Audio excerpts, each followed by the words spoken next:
Okay, welcome to Radisson Hotel, Park in by Radisson, to be exact, in Davao City, in Lanang area. Dito muna tayo sa toilet. Ayan. Tissue box and the cups, glasses for toothbrush. Ayan. May mirror dito, yung nahahatak.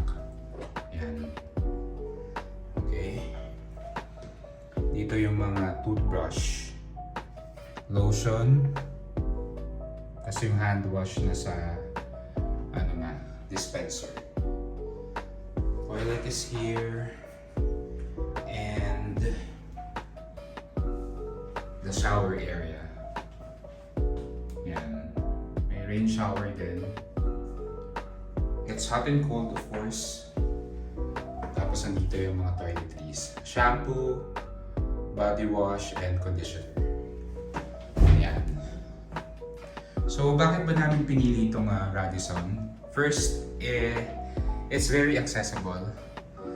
It's just beside SM, or actually across. May bridgeway sa second floor going to SM. Yan. Tapos nasa siya, parang central district ng Davao, which is very nice kasi papupuntahan namin easily yung mga tourist spots here in Davao. And apart from that, my wife is also a member of Radisson.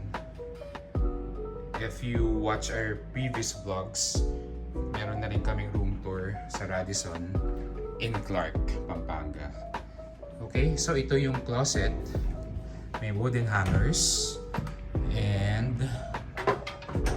yan, emergency light and vault. Tapos dito, of course, side table and some reading lamp which you can turn on if you will read books. Hindi man kami magbabasa ng books here, so for sure hindi namin gagamitin yan. Yan. Ito yung bed. By the way, this is a superior king room.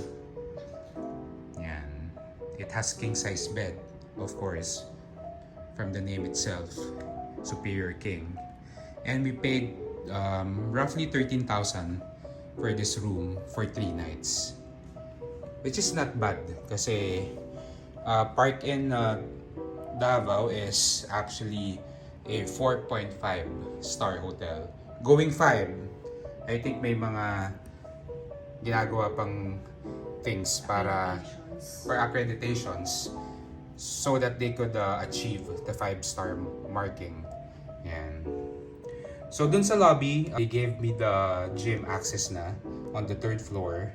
It's 24/7. You can use the gym 24/7 and it's located on the 3rd floor. Yan. Ito yung TV. Let's show you the mini fridge. Let's open it. Yan, nothing inside, but if you will buy mga drinks, later mag-stock tayo. yan, syempre, yung wife ko mahilig yan sa mga sodas, juice, etc. At saka para makatipid din tayo instead of ordering from the hotel. Okay.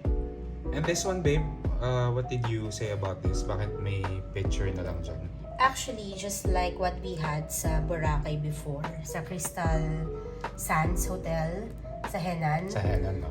Actually, meron silang dispenser outside where you can just get water. And for me, it's very economical.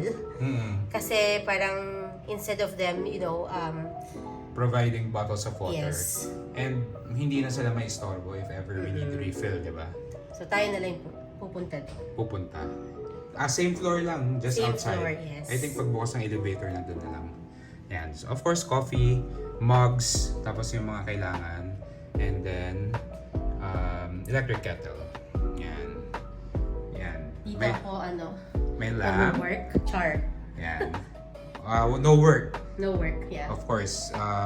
We will be here for 3 nights and we will spend more time relaxing and taking a break from our busy lives. Kasi yun naman talaga yung ating aim whenever we have vacation. No work. Diba? We have to be on break. Tapos, ito yung... What's this, babe? That's SM Lanang. One of the biggest malls here in Davao. And nandyan din yung SMX. Just like what we have in Manila sa MOA. Ayan, yung na-mention ko kanina is very accessible because as you can see, ayan, may bridgeway. Yes. Which is located on the second floor going to the mall. Yan. Yan. So mag-lunch na kami and we will explore SM apart from the facilities of the hotel. Yep. Okay? Bye for now. Bye for now.